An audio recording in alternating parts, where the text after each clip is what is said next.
দেশে স্টারলিংকের কার্যক্রম শুরু হতে যাচ্ছে।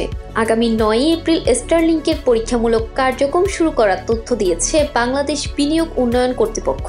রোববার ফরেন সার্ভিস একাডেমিতে এক সংবাদ সম্মেলনে এ তথ্য জানান বিডার নির্বাহী চেয়ারম্যান চৌধুরী আশিক মাহমুদ বিন হারুন। তিনি বলেন, আগামী 9 এপ্রিল আন্তর্জাতিক বিনিয়োগ সম্মেলনের উদ্বোধনী অনুষ্ঠানে ইন্টারকন্টিনেন্টাল হোটেলে স্টারলিংকের কভারেজের আওতায় থাকবে। আশিক চৌধুরী বলেন, আমরা অনেকগুলো সংস্থা স্টারলিংকের সঙ্গে কাজ করছি। আমরা ডেমো ডে হিসেবে 9 এপ্রিল স্টারলিংক ব্যবহার করব।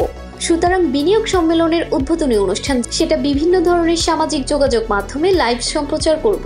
দিনটি আমাদের জন্য টেস্ট ডে বা ডেমো ডে হবে। বিনিয়োগ সম্মেলনে স্পেস এক্স প্রধান ইলন মাস্ক আসছেন কিনা এমন প্রশ্নে বিডা চেয়ারম্যান বলেন, তিনি এলে ইতিমধ্যে সবাই জেনে যেতেন।